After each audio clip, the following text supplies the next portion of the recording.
Eleki.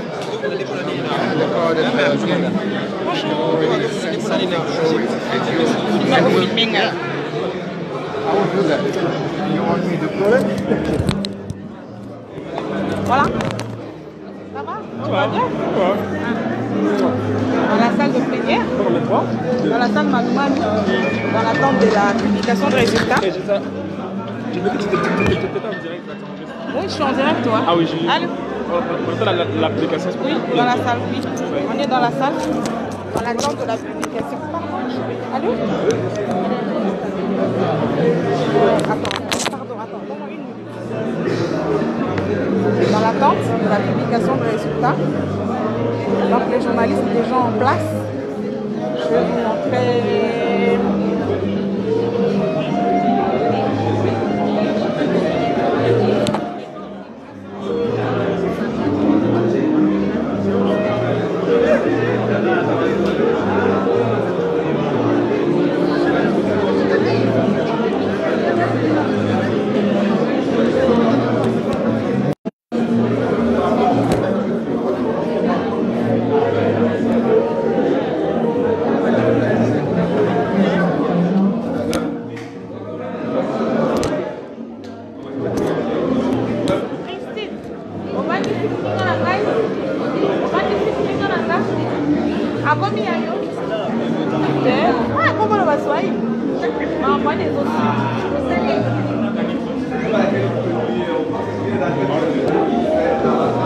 Tu peux dire un mot à propos de direct là.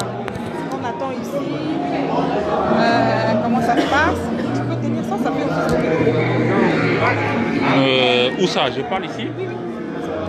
Oui, ben, la population tant congolaise que les autres, tout le monde sait que les reports a été enregistré par plusieurs fois. Pendant que l'attente est assez importante. Alors il y a eu plusieurs reports, mais j'ai comme l'impression que c'est finalement aujourd'hui, mercredi 9 janvier 2019, que la centrale électorale RD congolaise a enfin décidé de pouvoir rendre le verdict final pour dire qui seraient les victorieux de l'élection présidentielle organisée le 30 décembre 2018 dernier. Alors on attend de savoir de qui sera donné, qui est-ce qui sera victorieux, quoi.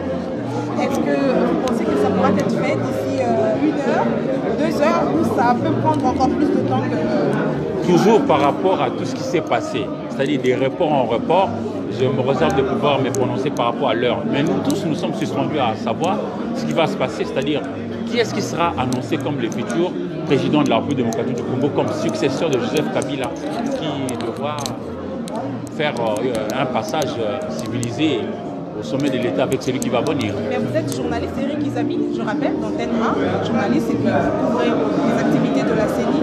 Est-ce que le travail de la délibération en plénière est terminé? Est-ce que vous avez une suite par rapport à ce qui se fait en plénière?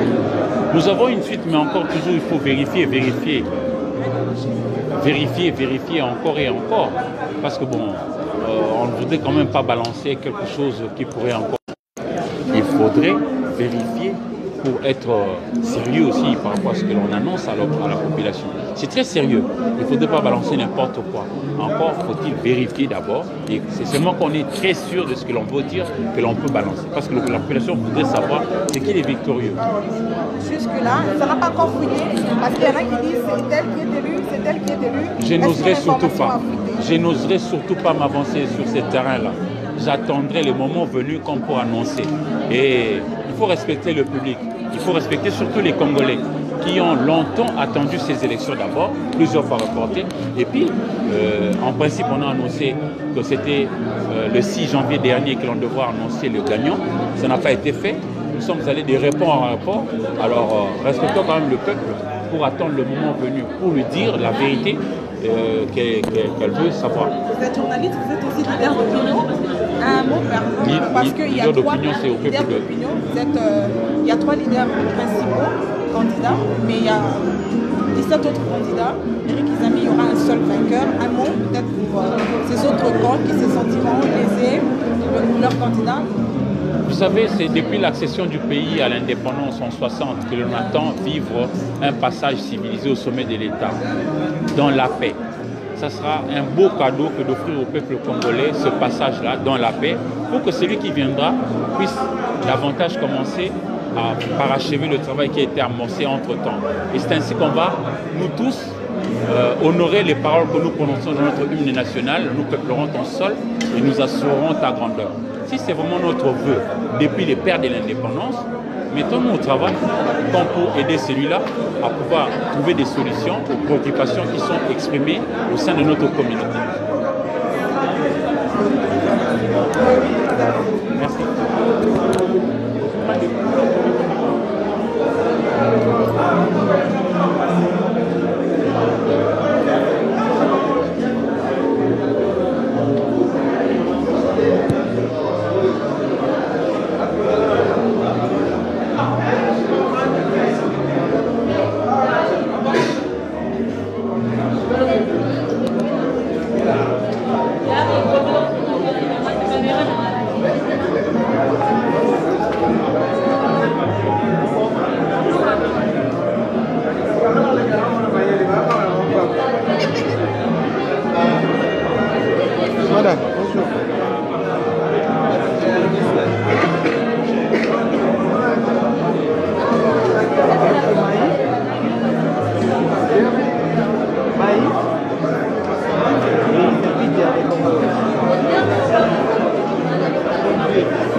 Là, c'est la salle Abbé Apollinaire Malou Malou.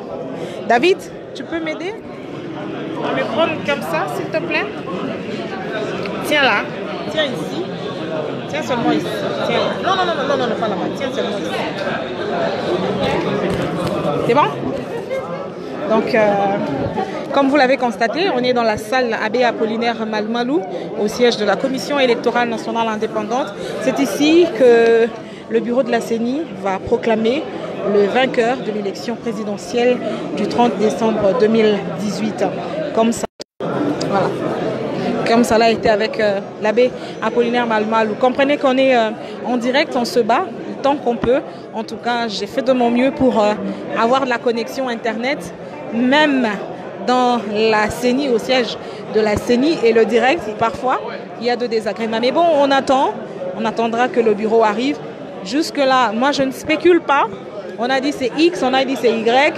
Nous, on attend que la CENI nous dise qui est celui-là qui a remporté le plus de suffrages le 30 décembre dernier. Et nous allons nous en tenir à la publication, au résultat qui sera proclamé.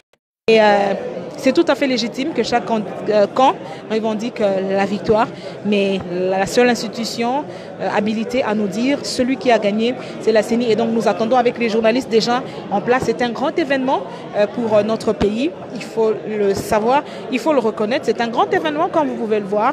Il y a la presse nationale, la presse locale, la presse africaine qui est là pour couvrir cette activité, l'annonce de ces résultats qui est une grande activité de notre pays cette année. Donc on attendra et restez connectés. Si la connexion ne nous trahit pas, vous aurez plus de détails. Je serai en direct, mais aussi n'oubliez pas que c'est une activité qui est retransmise en direct sur la RTNC. Voilà. Si vous avez la possibilité de suivre la RTNC, la publication de résultats sera diffusée en direct à la RTNC. Voilà, ça me permettra aussi de pouvoir garder un tout petit peu la charge de mon téléphone et écrire des articles. Merci à tous ceux qui nous lisent sur www.actu30.info, notre YouTube, magazine Actu30, sur Facebook, sur Twitter, et puis voilà. Merci à nos partenaires qui nous suivent et on se dit à très bientôt.